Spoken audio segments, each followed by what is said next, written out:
नमस्कार। विश्वास या कहिए भरोसा ये एक ऐसी चीज है जिसके बिना हमारा कोई भी काम कोई भी लेन देन चल ही नहीं सकता, है ना। पर सोचिए क्या होता है जब कोई इसी भरोसे को तोड़ देता है। आज हम एक कहानी सुनेंगे और उसी के जरिए भारतीय न्याय संहिता की एक बहुत जरूरी धारा को समझेंगे। एक ऐसी धारा जो हमें धोखे से होने वाले पैसों के नुकसान से बचाती है। तो सवाल यही है कि जब कोई भरोसे का फायदा उठाकर नुकसान पहुंचाया जाए तो फिर कानून क्या करता है? कानून कैसे मदद के लिए आगे आता है? चलिए आज इसी सवाल का जवाब ढूंढते हैं। तो हमारी ये कहानी शुरू होती है झारखंड के एक छोटे से शहर से। यहाँ मिलते हैं कमल से। कमल एक बहुत ही सीधा साधा व्यापारी। बाजार में उसकी एक छोटी सी मोबाइल की दुकान है और वो अपनी मेहनत और ईमानदारी के लिए ना पूरे इलाके में मशहूर है। फिर एक दिन कमल की दुकान पर एक नौजवान आता है। नाम है उसका रोहित। उसे दुकान में एक महंगा वाला मोबाइल फोन पसंद आ जाता है और बस यहीं से कमल की सारी परेशानियों की शुरुआत होती है। रोहित कमल से एक वादा करता है, कहता है पैसे मैं कल दे दूंगा।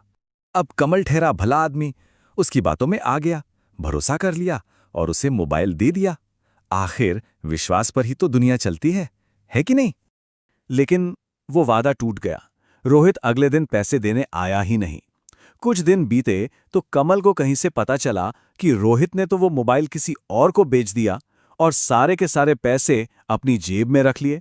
बेचारे कमल का भरोसा भी टूटा और व्यापार में नुकसान हुआ सो अलग। अब बेचारे कमल के पास न्याय पाने का बस एक ही रास्ता बचा था और वो था कानून का दरवाजा खटखटाना।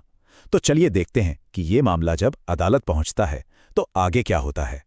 कमल ने हिम्मत करके पुलिस में शिकायत दर्ज करवाई। पुलिस ने अपनी जांच पड़ताल की और उसके बाद ये केस पहुंच गया सीधा अदालत में। सोचिए, एक छोटा सा लेन देन अब एक पूरी कानूनी लड़ाई बन चुका था। अदालत में जब कमल की गवाही हुई तो उसने एकदम सीधे और सरल शब्दों में अपनी बात रखी। उसने कहा, सर मैंने उस पर भरोसा करके मोबाइल दिया था, पर उसने ना तो मुझे पैसे दिए और ऊपर से मेरा मोबाइल भी बेच दिया। उसकी आवाज में ना वो धोखे का दर्द साफ झलक रहा था। अब रोहित, उसके पास अपने बचाव में कहने को कुछ था ही नहीं। तो यहां सबसे जरूरी सवाल खड़ा होता है कि कानून ऐसी सिचुएशन को देखता कैसे है, इसे क्या कहता है, आखिर यहां कौन सा कानूनी सिद्धांत काम करेगा? और इस पूरे मामले को समझने की जो चाबी है ना, वो है भारतीय न्याय संहिता की धारा 23। जी हां, यही वो धारा है जो इस पूरे केस पर रोशनी डालती है और सब कुछ साफ कर देती है। देखिए, धारा 23 दो बहुत ही जरूरी कॉन्सेप्ट्स के बारे में बात करती है। पहला है अवैध लाभ, जिसे रॉन्गफुल गेन कहते हैं, और दूसरा है अवैध हानि यानी रॉन्गफुल लॉस। चलिए जरा इन दोनों को आसान भाषा में समझते हैं। तो अवैध लाभ या रॉन्गफुल गेन का सीधा सा मतलब है गैर कानूनी तरीके से कोई ऐसी चीज हासिल कर लेना जिसके आप हकदार नहीं हैं। जैसे रोहित ने किया, बिना पैसे दिए फोन बेचा और पैसे कमा लिए।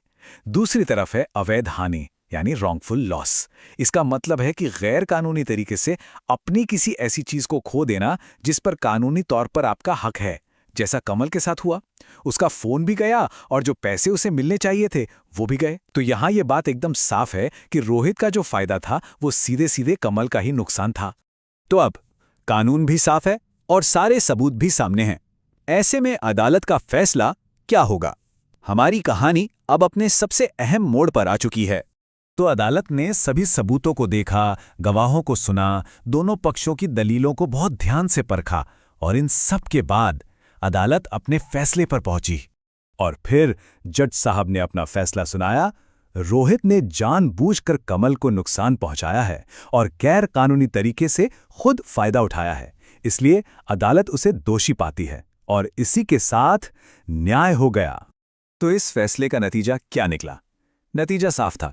किसी को धोखा देकर उसे नुकसान पहुंचाना ये एक अपराध है और किसी के नुकसान से खुद गैर कानूनी फायदा उठाना ये भी एक जुर्म है। और ऐसे जुर्म की सजा में जुर्माना भी हो सकता है और जेल भी, या फिर दोनों। लेकिन देखिए, ये मामला सिर्फ कमल और रोहित का नहीं था। ये केस हमें कानून के एक बहुत बड़े मकसद के बारे में बताता है। उस दिन कोर्टरूम में जितने भी लोग थे उन्हें ये सिद्धांत, ये प्रिंसिपल एकदम साफ समझ में आ गया। उन्हें यह एहसास हुआ कि कानून सिर्फ मोटी मोटी किताबों की चीज नहीं है, बल्कि वो तो हमारी जिंदगी में इंसाफ दिलाने के लिए बना है। और आखिर में, जैसा एक बहुत बड़े कानून के जानकार ने कहा था, कानून का मकसद ही यही है कि हर इंसान को उसका सही हक मिले और किसी के भी साथ नाइंसाफी ना हो। ये एक छोटी सी लाइन हमें कानून का पूरा मकसद याद दिला देती है।